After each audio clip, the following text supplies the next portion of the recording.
তুমি শুধু শুধু চিন্তা করছো। সিকিউরিটির দায়িত্ব যখন ধনঞ্জয় নিয়েছে তখন আমরা নিরাপদে পৌঁছে যাব।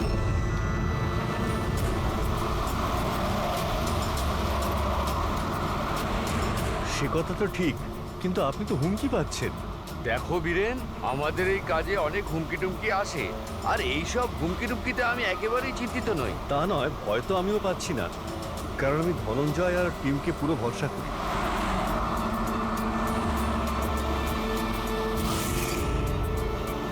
স্যার, আমরা হলের 500 মিটার পর্যন্ত কাউকে যেতে দিচ্ছি না, আর সব জায়গায় সিসিটিভি লাগানো রয়েছে। এটা খুব সহজ ধনঞ্জয়, ভীতু হয়েও না। আমি জানি এই কাজ তুমি সম্পূর্ণ করবে, তাও একেবারে নিজের হাতে। তুমি শুনতে পাচ্ছ তো ধনঞ্জয়? তুমি ভীতু নও, ভীতু নও, তুমি ভীতু নও, তুমি এই কাজটা সম্পূর্ণ স্যার। করবে। ব্লক বি এর অ্যারেঞ্জমেন্টের ব্যাপারে তুমি কি বলছিলে? স্যার, আমি ব্লক বীর সম্বন্ধে কথা বলিনি। স্যার, আপনি ঠিক আছেন তো? আপনার শরীর খারাপ মনে হচ্ছে। আমার শরীর ঠিক আছে, একদম ঠিক আছে।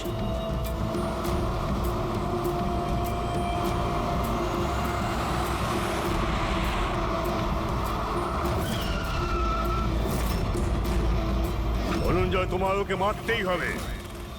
মেরে ফেলো ওকে, ওকে মেরে ফেলো, ওকে মেরে ফেলো ধনঞ্জয়, মেরে ফেলো। গাড়ি থামাও।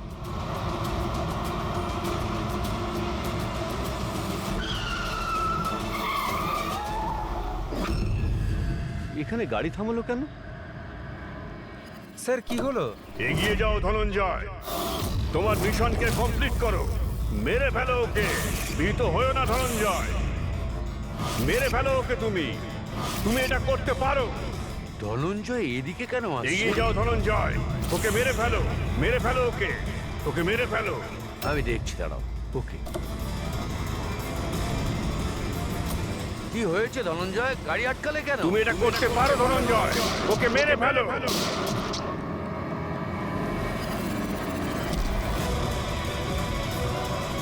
ও মাই গড!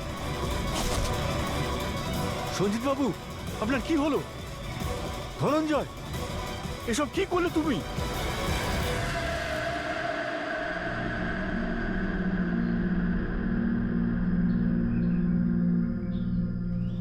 মন্ত্রী সিকিউরিটি ইনচার্জ উনিই ছিলেন? হ্যাঁ স্যার, ধনঞ্জয় বাবু, উনি ইনচার্জ ছিলেন।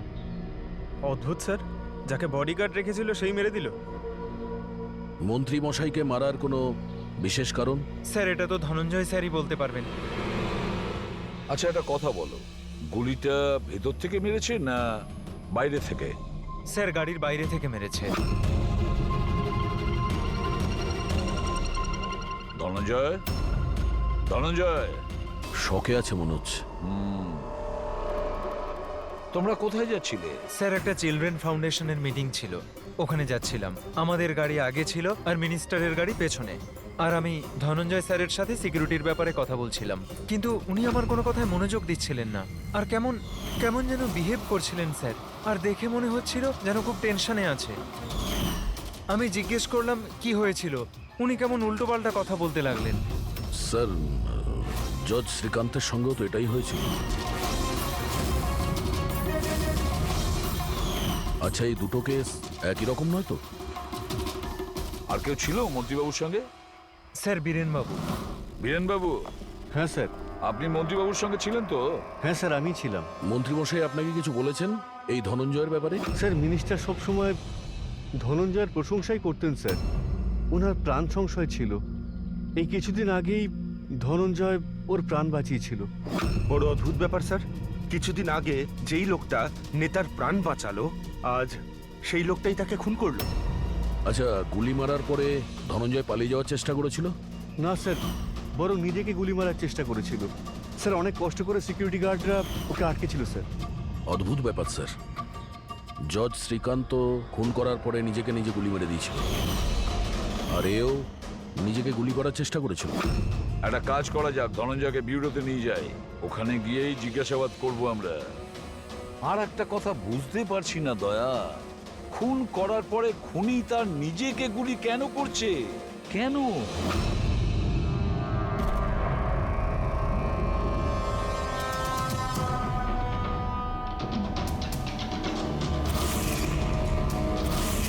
বস, ডক্টর রেনু ইনি ক্রিমিনাল সাইকোলজির ওপর রিসার্চ করছেন। হ্যাঁ, এই দুজনের কেস এনাকে বলা হয়েছে। Yes boss.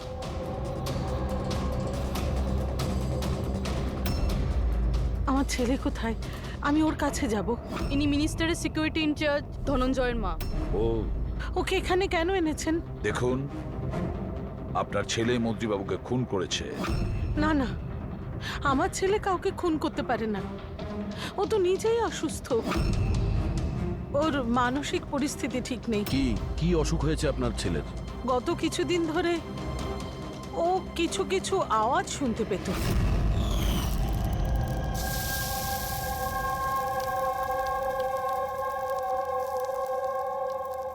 ধনঞ্জয়, কি হয়েছে বাবা? চিন্তিত মনে হচ্ছে। অফিসে কোনো প্রবলেম আছে নাকি? কোনো টেনশন? দুদিন ধরে তুই আমার সঙ্গেও ভালো করে কথা বলছিস না। কেউ তো আছে এখানে। শোন না, আমি তোর ফেভারিট রান্না করছি, পালং শাক। এই ঘরে তুই- কেউ তো আছে যে আমার সাথে কথা বলছে। আরে আমি তো বকর বকর করছি, আর কে কথা বলবে তোর সাথে? কেউ তো আমাদের ছাড়াও আছে এই বাড়িতে যে আমার সাথে কথা বলছে। মা, মা, কেউ তো আছে এই বাড়িতে আমাদের ছাড়াও। মা, আমার অদ্ভুত সব আওয়াজ আসছে কানে। কেউ আমার সাথে কথা বলছে। আমরা দুজন ছাড়া আর কেউ নেই বাড়িতে। কেউ আছে যে আমার সাথে বন্ধ হয়ে গেল আওয়াজটা। আবার আসছে, আবার এই আসছে। ধনঞ্জয়, কেউ নেই, কেউ আরে নেই কেউ বলছি। তো আছে মা এখানে। কেউ নেই বাবা, তুই এখানে বস। মনে হচ্ছে তোর শরীর ঠিক নেই, আমাদের ডাক্তারের কাছে যাওয়া উচিত। কিন্তু এমনটা তো শুধু স্কিজোফেনিয়াতেই হয়। স্কিজোফ্রেনিয়া? হ্যাঁ, হয়তো আপনারা এটা জানবেন যে স্কিজোফ্রেনিয়া একটা মানসিক রোগ। এরকম অবস্থায় পেশেন্ট অনেক রকমের আওয়াজ শুনতে পায়। মানুষ না হওয়া সত্ত্বেও তারা দেখতে পায়। আর পেশেন্ট এমনকি নিজেকে মেরে ফেলার চেষ্টাও পর্যন্ত করে। আপনারা কি আমাকে বলতে পারবেন যে ওই পেশেন্টদের বয়স কত ছিল? শ্রীকান্তবাবুর বয়স 50 বছর আর ধনঞ্জয় 42। কিন্তু এই বয়সে তো স্কিজোফ্রেনিয়া হয় না। আমি কি ওর সাথে দেখা করতে পারি? পেশেন্টের সঙ্গে কথা বলতে হবে। হ্যাঁ নিশ্চয়ই, পড়বি।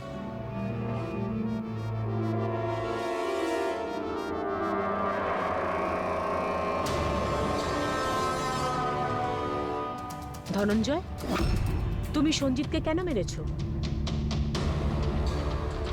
তোমায় কিছু জিজ্ঞেস করলাম। ধনঞ্জয়, তুমি সঞ্জিতকে কেন মেরেছো? অদ্ভুত সব আওয়াজ কানে আসছিল যে আমাকে উত্তেজিত করছিল। বলছিল যে আমি একটা কাপুরুষ। কাপুরুষ আমি একটা। আমি কারো খুন করতে পারবো না। আর ওই আওয়াজটা আমায় এমন উত্তেজিত করলো যে আমি খুনই করে দিলাম।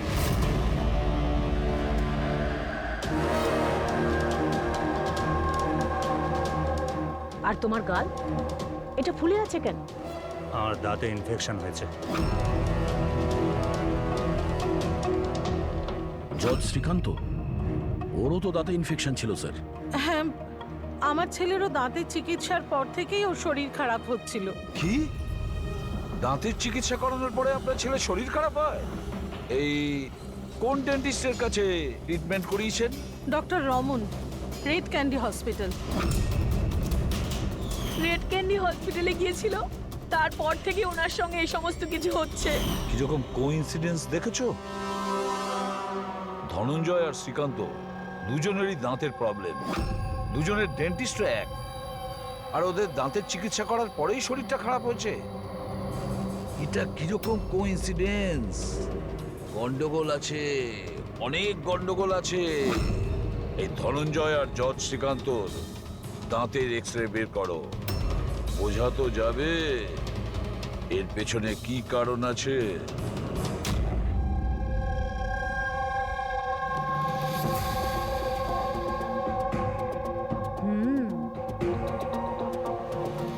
এটা কি হতে পারে? স্যার, এটা দেখুন। কি হয়েছে? এই মার্কস। তাই তো, দাঁতের উপর এগুলো কি ফরেন অবজেক্টের মতো? এক্স্যাক্টলি, তার উপর দুজনের দাঁতেই রয়েছে। দুটো লোকের দাঁতের উপর কিছু একটা ফরেন বডির মতো কিছু একটা কি হতে পারে? সারিকা, হ্যাঁ, এক কাজ করো, এসিপি সাহেবকে ফোন করো, ওনাকে বলে দাও কেসের সূত্র পাওয়া গেছে।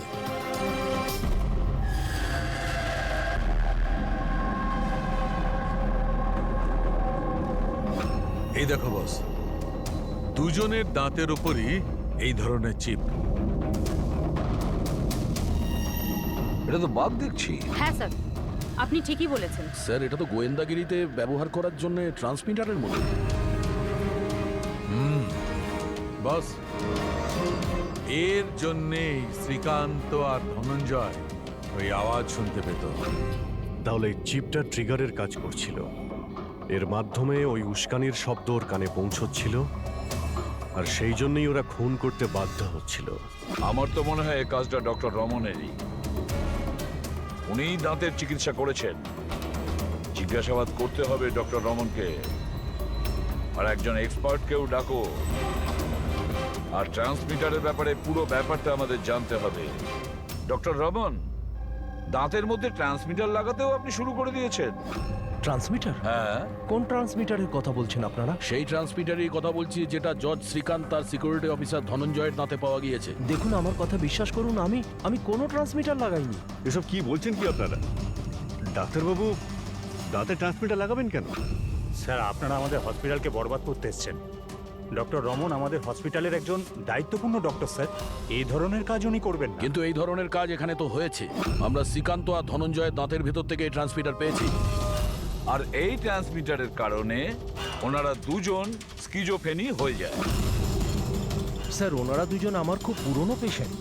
শ্রীকান্ত 9 বছর আর ধনঞ্জয় 2। স্যার, আমি আমার পেশেন্টের সাথে এরকম করব কেন? এটা তো আপনি বলবেন। কেন ট্রান্সমিটার লাগালেন? আমার কথা বিশ্বাস করুন, আমি কোনো ট্রান্সমিটার লাগাইনি। কারণ ওনার কাছে ট্রান্সমিটার লাগানোর আর তাকে মোলার ইমপ্ল্যান্ট করানোর ট্রেনিংই নেই। উনি শুধুই একজন ডক্টর, ভালো দাঁতের ডক্টর।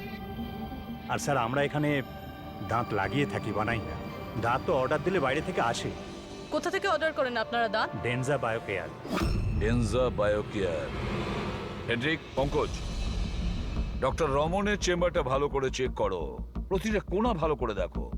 আর কতজনের দাঁত ইমপ্ল্যান্ট করেছেন? আগে প্রায় 20 জনের। আচ্ছা, তাহলে ওই 20 জনের নাম আর ঠিকানা আমাদের চাই। দয়া স্যার, হতে পারে ওই 20 জনের জীবনও বিপন্ন।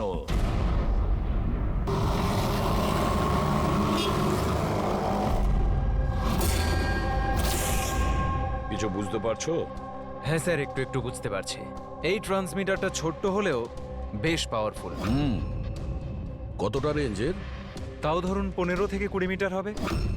এই ট্রান্সমিটারের সাহায্যে কাউকে কন্ট্যাক্ট করতে চাইলে 15 থেকে 20 মিটারের মধ্যে থাকতে হবে।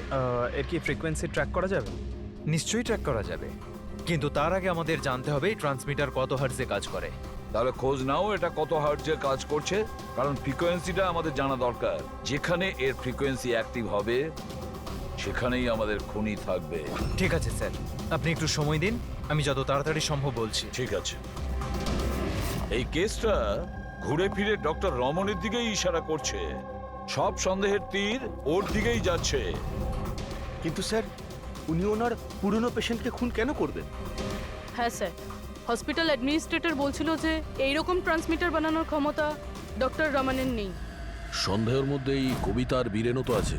হতে পারে এদের মধ্যেই কেউ মেরেছে। হতে পারে দয়া, নিশ্চয়ই হতে পারে। কিন্তু সে যেই হোক, সে 15 থেকে 20 মিটারের মধ্যেই কাজ করেছে। আর ওই 20 জনের ব্যাপারে কি খোঁজ নিয়েছো? না স্যার, ওদের মধ্যে কোনো কানেকশন নেই। এমনকি শ্রীকান্ত আর ধনঞ্জয়, ওরাও একে অপরকে চিনত না। তবু বলছি, তুমি ওই 20 জনের কাছে যাও, জিজ্ঞাসাবাদ করো, ওনাদের সাথেও কি একই ঘটনা ঘটছে যেটা শ্রীকান্তের সঙ্গে হয়েছে।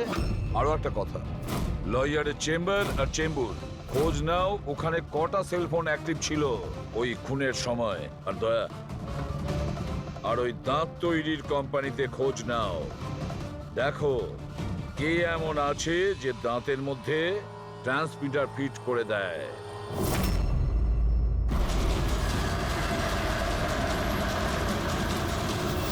বিনয় তো আপনারই নাম। হ্যাঁ, আমার নামই বিনয়। সরি, চিনতে পারলাম না। আমরা সিআইডি অফিসার। কেন স্যার, আমি কি কোনো ভুল করেছি? না না, আপনি কোনো ভুল করেননি। অ্যাকচুয়ালি আমরা একটা কেসের ব্যাপারে জিজ্ঞাসাবাদ করতে এসেছি। আপনার দাঁতের মধ্যে কোনো প্রবলেম ছিল না? হ্যাঁ। আচ্ছা, চিকিৎসা কোথায় করেছিলেন আপনি? Red candy hospital. আচ্ছা, ট্রিটমেন্ট করানোর পরে আপনার কোনো সমস্যা হয়েছে? আই মিন, কোনো অদ্ভুত ধরনের শব্দ শুনতে পাচ্ছেন, বা মানে কেউ কোনো অর্ডার দিচ্ছে কিছু করার জন্য? না, সেরকম কিছু নয়, তবে দু একবার ব্যথা হয়েছিল। সে তো নর্মাল, দাঁত লাগাবেন যখন একটু আধটু ব্যথা তো করবে। ঠিক আছে, যদি কোনো সমস্যা হয় তাহলে আপনি অবশ্যই আমাদের বলবেন। আর হ্যাঁ, অচেনা কারোর কোনো কথা শুনবেন না, আর কেউ যদি ডাকে কোনো অচেনা জায়গাতে যাবেন না। ওকে, ঠিক আছে, ঠিক মনে আছে। রাখবেন কথাগুলো। ঠিক আছে। ডক্টর রমন খুবই ভালো। দাঁত লাগানোর পর আমার খুব একটা কিছু প্রবলেম হয়নি। আপনি কোনো আওয়াজ শুনতে পান? কি বললেন বুঝলাম না। না, যাদেরকে ডক্টর রমন দাঁত লাগিয়েছে তাদের মধ্যে কয়েকজন অদ্ভুত ধরনের আওয়াজ শুনতে পাচ্ছে। না, আমার সাথে তো এরকম কিছুই হয়নি। আচ্ছা, যদি আপনার সঙ্গে এমন কিছু হয় আপনি কিন্তু আমাদের ইনফর্ম করবেন। ইয়া, শিওর। আপনারা এখানে দাঁত বানান না মিনিয়েচার ট্রান্সমিটার? মানে কি স্যার? মানে এটাই যে এখানে দাঁতের মধ্যে ট্রান্সমিটার ফিট করা হয়, খুন করার ষড়যন্ত্র করা হয় এখানে। হ্যাঁ? না স্যার, আপনাদের কোথাও ভুল হচ্ছে স্যার। আমরা এই ধরনের ইলিগাল কাজ এখানে করি না। ইল্লিগাল কাজ হয়েছে এখানে। এই দেখুন, রেড ক্যান্ডি হসপিটালে আপনারাই দাঁত পাঠিয়েছিলেন, তাই না? আগে হ্যাঁ ম্যাডাম। তার ভিতরে ট্রান্সমিটার ফিট করা ছিল। জজ শ্রীকান্ত আর সিকিউরিটি অফিসার ধনঞ্জয়ের দাঁত এখানেই বানানো হয়েছিল না? দাঁড়ান স্যার, চেক করে বলছি।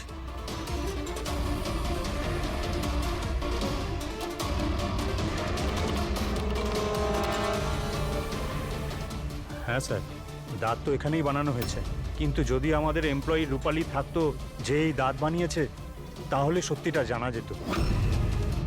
কোথায় আপনাদের সেই এমপ্লয়ি রূপালী? ও তো কাল রাতেই মারা গেছে। কি করে মারা গেছে? ওর তো অ্যাজমা অ্যাটাক হয়েছিল, অথচ চিন্তার ব্যাপার এটাই যে ওর কখনো অ্যাজমা ছিলই না। আগে হ্যাঁ স্যার। না মানে, অদ্ভুত ধরনের কোনো আওয়াজ শুনতে পাচ্ছেন কি আপনি? না স্যার, কিন্তু কি হয়েছে? দেখুন, রেড ক্যান্ডি হসপিটালে যারাই ট্রিটমেন্ট করিয়েছেন তাদের কোনো না কোনো সমস্যা হচ্ছে, আর তাদের মধ্যে দুজন তো মারাও গেছেন। স্যার, স্যার আমি মরতে চাই না। না না, আপনি ভয় পাবেন না, সেরকম কিছু নয়। আপনার যদি কখনো কোনো এরকম সমস্যা হয় যে আপনি অদ্ভুত ধরনের শব্দ শুনতে পাচ্ছেন, বা এমন কোনো কাউকে দেখতে পাচ্ছেন যে নেই, মানে কেউ যদি আপনাকে বলে কার সঙ্গে কথা বলছেন, যদি এরকম কিছু হয় তাহলে অবশ্যই আমাদের ফোন করবেন। পঙ্কজ, আর কতজন বাকি রয়েছে? স্যার, চেক করার জন্য আরো 5 জন বাকি আছে। ওই 5 জনকে খুব তাড়াতাড়ি চেক করতে হবে। কে বলতে পারে যে ওই খুনির পরবর্তী টার্গেট এদের মধ্যে কেউ হতে পারে? হ্যাঁ স্যার।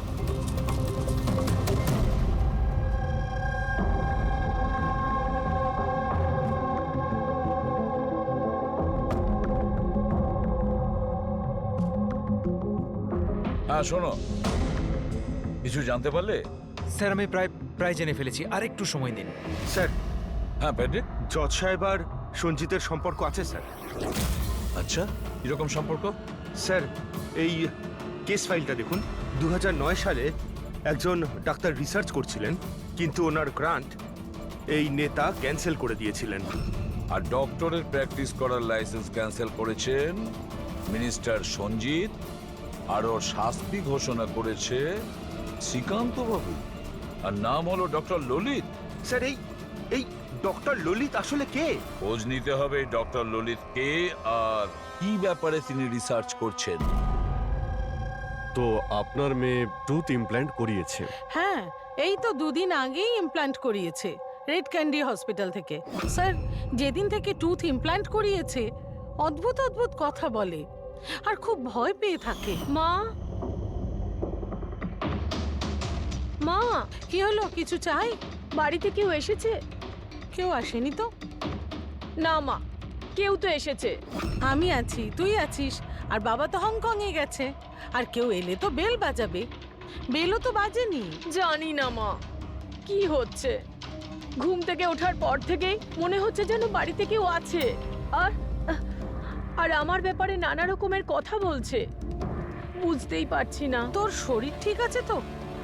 কোনো স্বপ্ন দেখেছিস নাকি? না মা, কোনো স্বপ্ন দেখিনি। মনে হচ্ছে না আমার কানে বাজছে সবকিছু।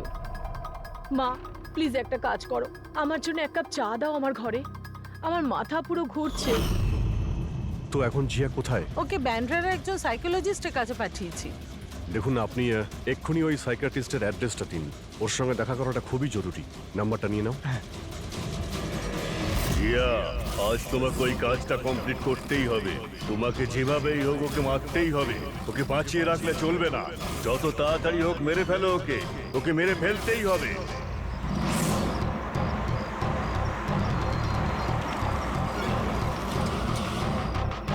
কোথায় যাবেন ম্যাডাম? JK market. ওকে বলো তোমাকে জেকে মার্কেট যেতে হবে। আমি বলছি ম্যাডাম কোথায় যাবেন? JK market.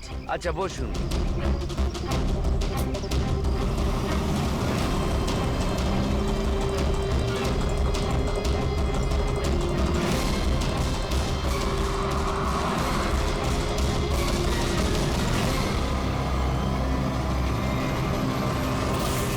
জিয়া তুমি ভীতু, ভীতু তুমি। তুমি কিচ্ছু করতে পারো না। 1 নম্বরের ভীতু তুমি। মিথ্যে, আমি ভীতু নই। আর আমি কাউকে মারতে পারবো না। ম্যাডাম আপনি আমাকে কিছু বললেন? হ্যাঁ? না না, আমি কিছু বলিনি। না, কিছু বলিনি আমি। এমনি একা একা কথা বলছিলাম।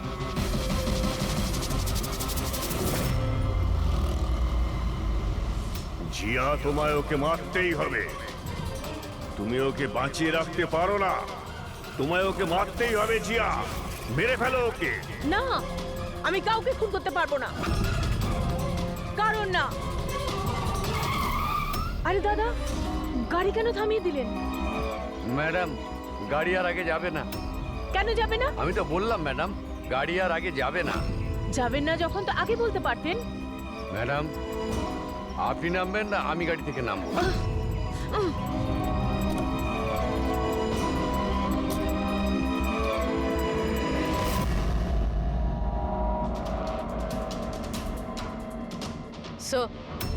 স্যার ওয়াচম্যান আর প্রতিবেশীরা বলছিল রূপালী 3 মাস আগে শিফট করেছিল আর একা এসেছিল। একটু চেক করি ভালোভাবে।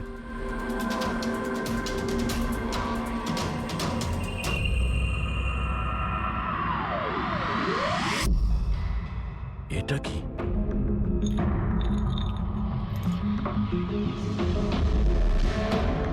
এতগুলো ইয়ার ট্রান্সমিটার?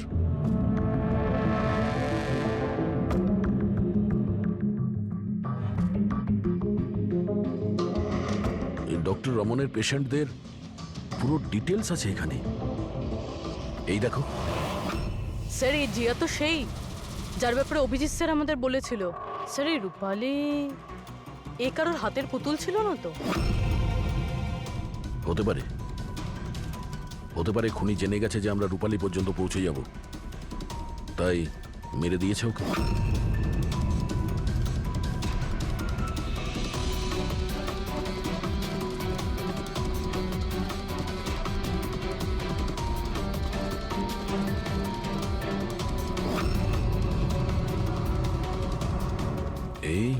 এই মিনিস্টার, সঞ্জিত, বীরেন আর জিয়া, এই 3 জনের মুখে রেড সার্কেল। মন্ত্রীমশাইয়ের মুখে ক্রস মেরেছে। মন্ত্রীমশাই তো মারা গেছেন, এখন বাকি আছে এই বীরেন আর জিয়া। মানে পরের নম্বর এদের।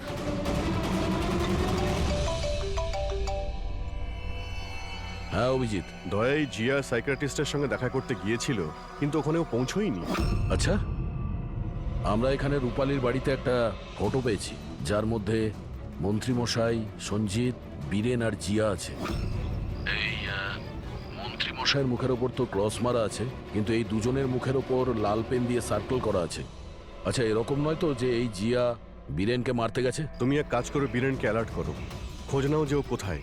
ততক্ষণ আমি জিয়ার লোকেশন ট্র্যাক করছি আর তারপর দেখা করছি। ওকে? ইয়া।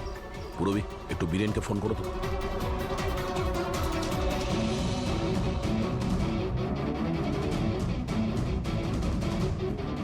স্যার বীরেনের ফোন তো বন্ধ আসছে। পেয়েছি স্যার।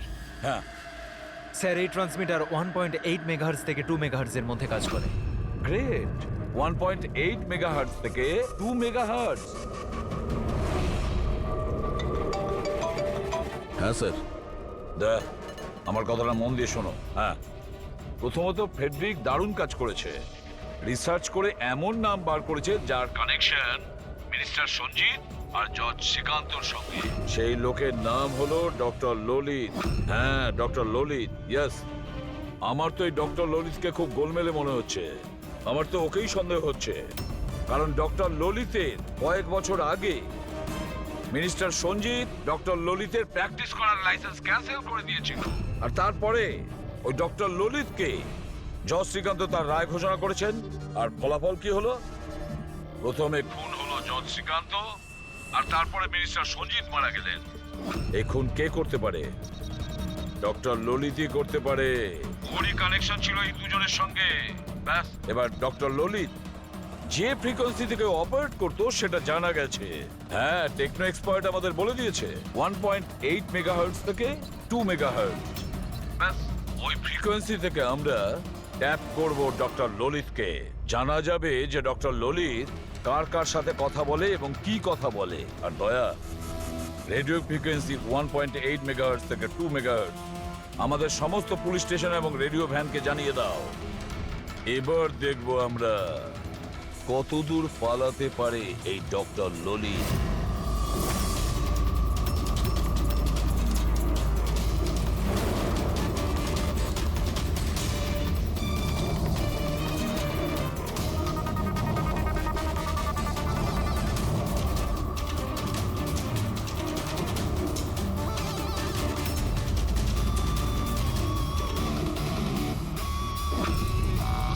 তুমি কিচ্ছু পারো না। ক্ষমতা থাকলে কিছু করে দেখাও। তুমি কি আমার কথা শুনতে পাচ্ছ? যদি আমার কথা শুনতে পাও তাহলে আমি যা বলছি তা তোমাকে করতে হবে। মেরে ফেলো, মেরে ফেলো ওকে। আমার কথা শোনো, আর যা আমি বলছি তা তুমি করো। মেরে ফেলো ওকে। ইওর অনার, সমস্ত সাক্ষী আর প্রমাণ এটাই বলছে যে এই খুন ইনি করেছেন। না না জর্জ সাহেব, এগুলো সব মিথ্যে। মিথ্যে তো আপনিই বলছেন ম্যাডাম। খুন আপনিই করেছেন। না জর্জ সাহেব, আমি একদম নির্দোষ। এগুলো সব ভুল। Your honour, your honour. হ্যাঁ হ্যাঁ, আমি শুনছি। বলো, কি বলতে চাও? ইওর অনার, আমার প্রতিপক্ষ বন্ধুর মানে নীলেশ বাবুর কাছে প্রমাণ করার মতো কিছুই নেই। কোর্টের মূল্যবান সময় যেন নষ্ট না হয়। ইওর অনার, কোর্টের সময় নিঃসন্দেহে মূল্যবান, কিন্তু তার থেকেও অনেক বেশি মূল্যবান একজন নির্দোষের জীবন। আমি প্রমাণ করে দেবো। আমার কথা শোনো, আর যা আমি বলছি তা তুমি করো। মেরে ফেলো ওকে। রায় ঘোষণার আগে আদালত 2 ঘন্টার জন্য স্থগিত রাখা হচ্ছে। That's all.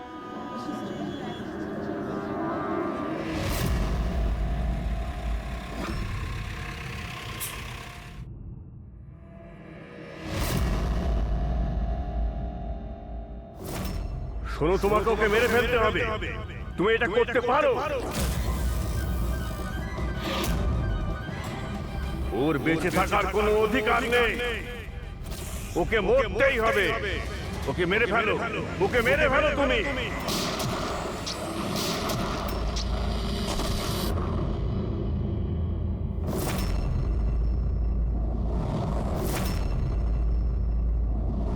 স্যার, এরা বলছে যে প্রীতিকা এখানে ছিল যখন জাজ শ্রীকান্ত এখানে আসে আর ওর ওপরে গুলি চালায়। তারপরে ও এখানে এসে নিজেকেই নিজে গুলি করে দিয়েছে। ওখানে যখন এসব ঘটনা ঘটে তখন যারা ছিল তারা কোথায়? তারা কোর্টরুমে আছে।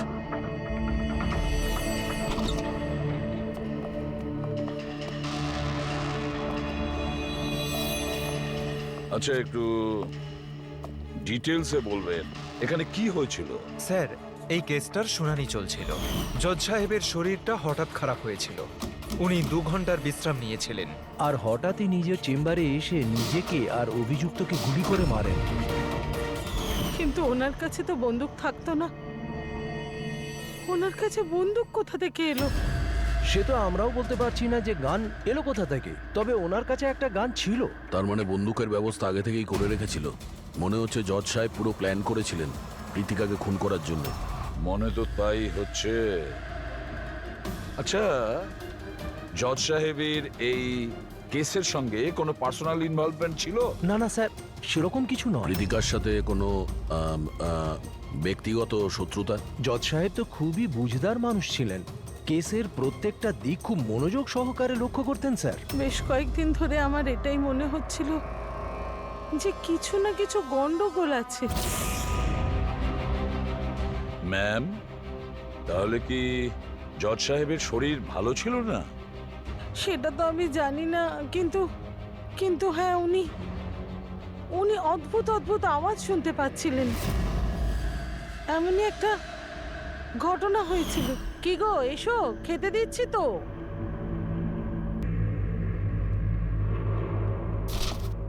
এই প্রতিবেশীদের কথার আর শেষই নেই, যখন খুশি যা খুশি বলে যাচ্ছে। আরে কি হলোটা কি? এত বিরক্ত হওয়ার কি আগে আছে? গিয়ে পড়শিদের মুখটা বন্ধ করো। ওদের বকবক শোনার আমার কোনো ইচ্ছে নেই। কি যে বলো না তুমি। প্রতিবেশীরা তো গত 1 মাস ধরে লন্ডনে আছেন। আরে ওনাদের গলা এখানে কি করে আসবে? কি উল্টোপাল্টা বলছো? কি গো কৌশল, জানি না যে ওর কি হয়েছে, এমন অদ্ভুত ব্যবহার করছে। আর ওই জানো তুমি, ও প্রতিবেশীদের গলা শুনতে পাচ্ছে, যেখানে ওরা কেউ বাড়িতে নেই, বিদেশে গেছে। কাকে বলছো এইসব? কাকে বলছো? আর তুমি কি মনে করো আমি মিথ্যে কথা বলছি? কি দেখছো এইভাবে? নাটক বন্ধ করো। বলো, তোমরা এই ঘরে কি লুকিয়ে রেখেছো? বলো আমাকে, বলো। আমি সব জানি, সব জানি আমি। তুমি আমাকে পাগল করার চেষ্টা করছো না? হ্যাঁ, কি যে বলো না তুমি, কি হয়েছে তোমার? হ্যাঁ, নিজের অবস্থা দেখো, কি দশা হয়েছে তোমার। আর এখানে কেউ নেই, কার গলা শুনতে পাচ্ছ তুমি? নন্দিনী, আমি ওদের কথা শুনতে পাচ্ছি। এখানেই আছে, এখানেই আছে, কিন্তু আমি কারো কথা শুনবো না, কারোর কথা শুনবো না। আচ্ছা, ওনার কোনো মানসিক রোগ ছিল না তো? না না স্যার, 15ই এপ্রিল অবধি তো উনি ভালোই ছিলেন। কিন্তু হ্যাঁ, রেড ক্যান্ডি হসপিটালে যে গেলেন, তারপর থেকেই এই সমস্ত ঘটছে। Red candy hospital? হ্যাঁ স্যার, এই হসপিটালে গিয়ে দেখি কি হয়েছিল ওখানে যে হঠাৎ এই জজ সাহেব এরকম ব্যবহার করতে শুরু করলেন। স্যার, এই কেসটায় তাহলে আর বাকি কি রইল? যেই লোকটা খুন করেছিল সেই নিজে নিজেকে মেরে ফেললো। সেটাই তো খোঁজ নিতে হবে ফেডরিক, সেটাই তো খোঁজ নিতে হবে যে একজন জজ সাহেব তার সামনের অভিযুক্তকে কেন গুলি করলেন, আর খুনি বা কেন করলেন, আর তাছাড়াও তারপরে নিজেকে উনি গুলি করলেন কেন? স্যার, হসপিটাল অথরিটি বলল যে জজ সাহেব এখানে সাইকিয়াট্রিক ট্রিটমেন্টের জন্য নয়, বরঞ্চ ডেন্টিস্টের সঙ্গে কথা বলতে এসেছিলেন। ডেন্টিস্টটা কে? Sir, doctor Raman. Hello sir, বলুন আপনাদের কি হেল্প করতে পারি? এখন তো আপনি ডক্টর রমনকে ডাকুন, আর সঙ্গে ওর অ্যাসিস্ট্যান্ট। ডক্টর রমন, 15ই এপ্রিল জজ সাহেব শ্রীকান্ত আপনার সঙ্গে দেখা করতে এসেছিল। আগে হ্যাঁ স্যার, কিন্তু ওনার মৃত্যুর সাথে আমার কি সম্পর্ক? আমাকে কেন জিজ্ঞেস করছেন? আমরা এটা জানতে চাইছি যে যখন আপনি ওনাকে দেখেছিলেন তখন ওনার কি মাথার কোনো সমস্যা ছিল? না স্যার, আমি তো সেরকম কিছু দেখিনি। স্যার, ওনার মানসিক কোনো রকম রোগ ছিল না। উনি 9 বছর ধরে ডক্টর রমনের পেশেন্ট। 9 বছর ধরে? তার মানে আপনারা ওনার সম্বন্ধে অনেক কিছুই জানেন। অনেক কিছু নয় স্যার, সব কিছু। আচ্ছা, আর কি জানেন একটু বলতে পারবেন? আপাতত এইটুকুই বলতে পারি যে উনি খুব শর্ট টেম্পার্ড ছিলেন, খুব তাড়াতাড়ি উনি রেগে যেতেন, বাট মানসিক অসুস্থ নয়। যদি ওনার কোনো মানসিক রোগই না থাকে তাহলে উনি আওয়াজগুলো কেন শুনতে পেতেন? কি হয়েছিল কি ওনার? কিন্তু স্যার, আপনি এর মধ্যে মেডিকেল এক্সপ্লেনেশন কেন খুঁজছেন? আমরা এতটা মেডিকেল এক্সপ্লেনেশন কেন খুঁজছি? দয়া, কোনো লোক হঠাৎ করে কারোর ওপরে এভাবে কেন গুলি চালাবে? সে কি নর্মাল মানুষ? না, কিছু না কিছু গোলমাল আছে, কিছু তো একটা আছে, কিন্তু কি? এগিয়ে যাও জিয়া, তোমার কাজটা সম্পূর্ণ করো। এটা কে হতে পারে যে সঞ্জিতের খুনের ব্যাপারে আমাকে এখানে ডেকে পাঠিয়েছে? জিয়া, ওকে মারতে হবে তোমায়। ওর বেঁচে থাকার কোনো অধিকার নেই।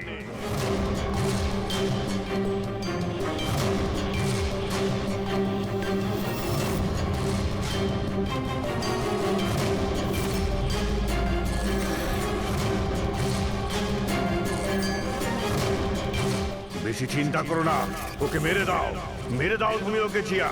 ওর বেঁচে থাকার কোনো অধিকার নেই। ওর দিকে তাকাও, ভালো করে দেখো ওকে, ও তোমার সামনে রয়েছে। কিল হিম। ওর বেঁচে থাকার কোনো অধিকার নেই। ওরই গলার আওয়াজ। ফ্রিকোয়েন্সি লোকেট করো। দেখো, নিজের ব্যাগ থেকে গান বের করো।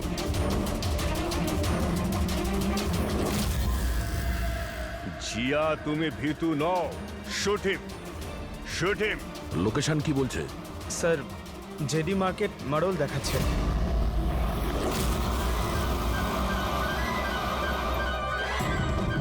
কামান জিয়া, মারো, মারো ওকে, মারো ওকে।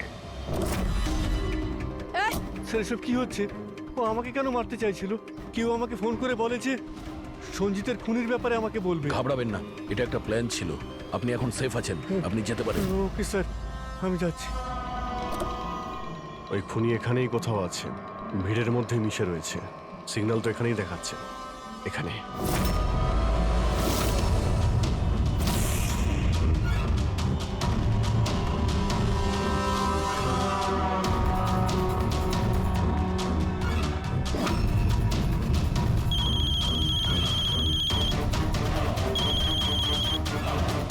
হ্যালো, অভিজিৎ বলছি। মাঝে মধ্যে আমাদের সঙ্গে দেখা করো। আর এদিক ওদিকে কি দেখছিস? আমি তোর পিছনেই আছি, মিস্টার ললিত।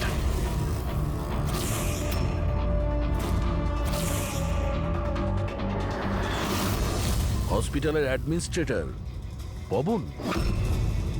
অপরাধী যতই তার নাম বদলাক আর তার বেশ বদলাক, একদিন না একদিন তাকে ধরা পড়তেই হয়। কি, চলো।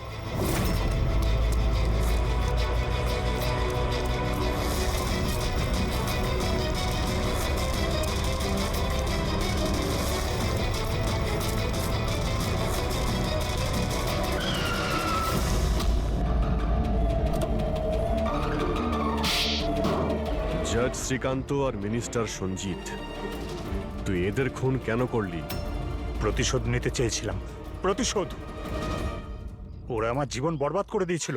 এরকম প্রতিশোধ? আমি নামকরা ডাক্তার ছিলাম। স্কিজোফ্রেনিয়া নামক একটা অসুখের উপর তার ট্রিটমেন্টের জন্য আমি এক্সপেরিমেন্ট করছিলাম। সফলও হয়েছিলাম। আমার অ্যাসিস্ট্যান্ট জিয়া এইচওডি বীরেনকে কমপ্লেন করে দিল।